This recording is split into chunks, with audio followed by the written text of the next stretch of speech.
Hey, what's going on, guys? It's Jack, back again to bring you how to survive Painsmith Raznal. Alright, this video is basically just going to focus on how to survive the fight, some of the things to look at for the fight, a bunch of niche things, basically, that I learned wiping to this fight over and over and over and over again, so that hopefully you won't have to. Alright, we're also going to include some just helpful resources that assisted me or others on the encounter, and how to basically make your life easier, whether you're a tank, DPS, or healer, okay? So starting it off, of course, Painsmith, 6 boss, tons of traps, spikes, balls, everything that you could possibly think of. And one of the biggest things that made this a lot easier for myself and many other guilds is kind of a long-standing little interaction that's been around in the game, but wasn't as widely known about as I thought it was.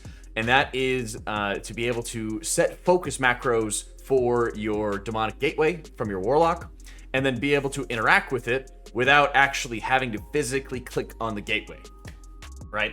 The way you're really able to do this is in 2 parts. You need to first, of course, have just a focus macro, a Mouseover focus macro. So just from the image right here, all that's really required for it is that you're going to focus whatever you're mousing over. All right, you just boom, hit the button, you now focus it. If you're targeting nothing, it'll focus nothing. If you're targeting a raider or mousing over a raider, it'll focus that raider, okay? So again, accuracy, you're still going to need to find some point where you'll mouse over it, but usually you can just do that before the fight starts, right? Make sure you set it to focus, and then you're going to be all set for part number 2, and that is the keybind. So if you hit escape, you go to keybinds, and then you click on targeting. Scroll down a bit, and there's a section called interact with Mouseover. Make sure that you set a keybind for that. So my focus macro is bound to 2, which is kind of a weird bind, I suppose. But then I made my interact control 2, right? And so that way I can just boom, set up the focus. And then all you have to do at that point is you could mouse over the gateway itself, just like you were ready to click it. Or you now just have a big old focus frame. Mine's in the top right-hand corner here, where you're just going to be able to hit your keybind while mousing over the focus frame, instead of actually having to find the gateway, make sure you're not clicking on anybody in the raid, and then going to deal with it from there, all right? This is particularly relevant, salient, of course, because on this fight, the biggest challenge really is going to be the intermission, okay? Some of the biggest things that you have to really worry about from this intermission are going to be some of the different patterns, and also staying with your team, right? So whenever we're looking at the intermission, of course, this is going to be a 4 heal encounter. Compositionally, it's really nice to be able to have lots of people with like blinks and Venthyr gateways and all of that other good stuff. But it's also really important to have a lot of movement speed. I was playing Priest, of course, one of the lowest in terms of movement speed. So although I was better off than, say, Shadow Priests, who have to just constantly bubble themselves to be able to maintain the uptime, and they don't have as much sustain as something like Angelic Feather would, right?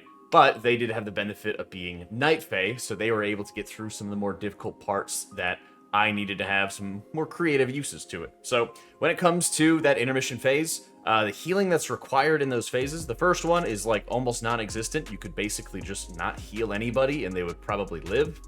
The second intermission, from phase 2 to phase 3, you probably will need some healing, and so for our strategy, we opted to have our shaman get buff, so he could just stand by, let the spikes pass right through him, and he wouldn't have to really worry at all. Another strategy that's always possible is we took really good advantage of like Ankh totems in this intermission phase, especially when we were learning the encounter, just to make sure that we were able to say, all right, we can be able to have some kind of recovery if we really need to, so that you can then, kill the ads as you leave the intermission, and then you're going to be able to be on your way, right? But let's talk about that intermission in particular, all right? I set up a weak Gora, and I'll link it, of course, in the description below, that shows the time duration, really, for the intermission. So it lasts about 40 seconds, and that is going to be at the end of that duration, around the time that you want to hit that Warlock Gateway, so that everybody can be stacked in the exact same position to be able to stack up the ads at the end of said intermission, right? So a couple really big things to note is staying together as a team, right? You're going to be able to have a lot of fire patches. Some of them are random, but some of them are also going to be based off of where other players are going to be standing at. So one of the big things is when you're moving vertically up the field, you got to make sure you're attacked pretty tightly together. A lot of times, the first 3 rows of spikes that you actually have to pass through are often vertical, and they're always like fairly close together in terms of movement, right? You'll start like in the middle of the room, and then you move a little bit to the left, and then you move a little bit to the right, and then you're swinging across the field all over the place, right? And that's where you can have some issues. So, for example, on our kill, we had to go all the way from the left side to the right side, and we sandbag. And we do the same thing in reverse, is once you actually have to pass through those spiked balls, we try to get in the absolute back lane possible, push the fire behind us, so that every player is always going to be running away from it, whether they're fast or whether they're slow. And then, once we pass through about those 3 rows of spikes together, then it's a little bit more of like a free-for-all. And then we're saying, okay, because we're moving laterally, side to side, constantly, we're not really blocking anybody from getting into any of those more open areas. So as a result, we kind of have a lot more space to work with. There's less of a threat. And so it becomes a bit more of a free-for-all, right? Now, if you're not getting bopped, if you don't have the Venthyr Blink or the Knife Fae Teleport or anything like that, you have to find some kind of way to be able to get through the mid part of this intermission, which has no gap in the spikes, right? Of course, you've got, like, Warlocks have their self-teleport, monks have transcend, there's a whole heap of great abilities, right? But for some, you don't have that privilege, right? Shamans and priests in particular, if you're the incorrect covenant for the mobility aspect, you know, I was playing Kyrian, which is of course the correct covenant for disc and rating, so I ended up going with Goblin and be able to, like, jump over the side. And there's a number of things I learned through failure about jumping over the side. It's most notably that you need to be able to give yourself about a full square space of room to be able to work with before you're going to be able to actually make that jump. Because there's a lot of times where you are actually going to be totally fine on your screen. You're going to look great and everything. You got some movement speed going, but because you're slightly too close to where the next set of spikes will be, it'll actually, even if you're off the ledge, it'll register that you're still on the platform, and then the spikes are going to kill you while you're off the platform in midair, and then you fall into the fire, and it's horrible. I hate that. It's happened too many times. So what you have to do is you have to give yourself a really large amount of space. And what I like to do is I always have as much movement speed as I can. And then I always make sure that I'm jumping off and strafing off the platform, right? And what this really does for you is it allows you to sort of push yourself off into the most space possible. And once you start doing that, you then actually have a lot more kind of open air, open space to work with to better direct where your goblin jump is supposed to go, right? So for like our kill and our clip and everything like that, I try to just push myself as far off the platform as I possibly can with movement speed. And then after the fact, I'm able to tilt my camera a little bit to the side, and that way I have more room to work with. Keep in mind that you also have a really large ledge. In fact, it's actually a number of different times where I've just kind of clipped the ledge and I still stay on that platform. So overall, it can be pretty forgiving, but it does take a good deal of practice. Movement speed-wise, Feather, like I mentioned, is going to be great. We are always chaining together the movement speed bonuses out of Windrush Totem because you can kind of run across it at multiple different times. And of course, the Druid's Roar. Probably one of the biggest things, however, is that if you don't have those movement speeds on hand, or they're inconsistent and people are just not popping them at the right times, don't forget some of the green gems that you can buy that are going to give you bonus movement speed, as those can also be pretty clutch, especially when you're just reliant, and you're a spec that's reliant on it to be able to grab that extra movement speed. When traveling across the spikes, they did make it a lot easier to be able to view where those spikes are from like the beginning of the intermission. So it used to be just kind of wait for like the blue to be able to pop up for the blue to be able to pop up and then leave and dissipate. to be able to know where to go.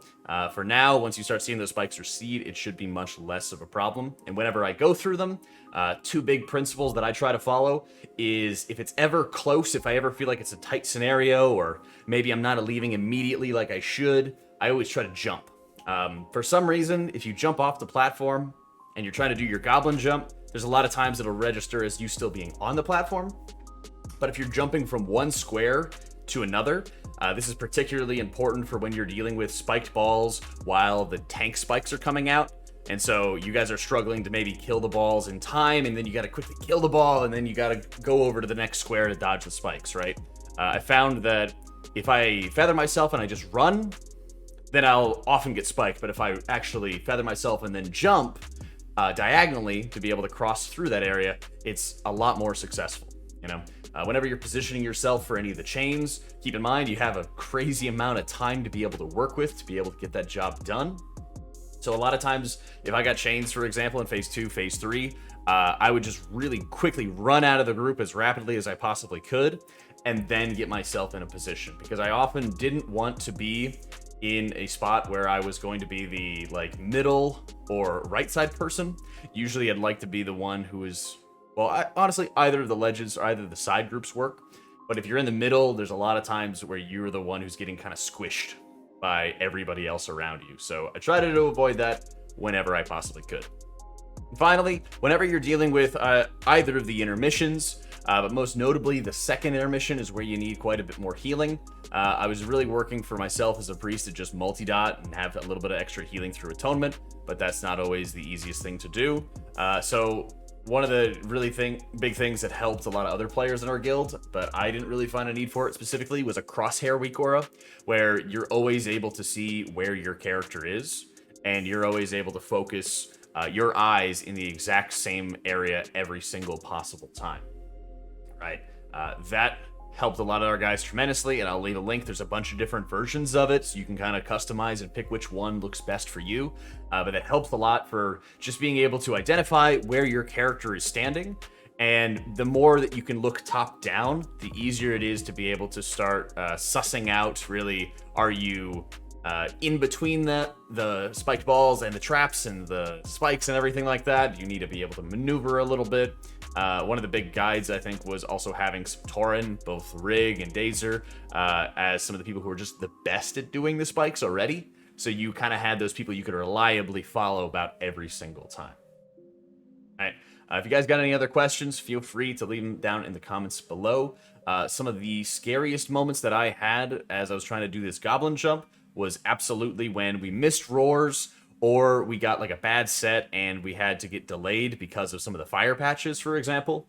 In those situations, you really need to make sure that you're going as fast as you possibly can, giving yourself whatever space you can to be able to get that jump at the end. There's a couple clips, of course, that you'll see through this video, right?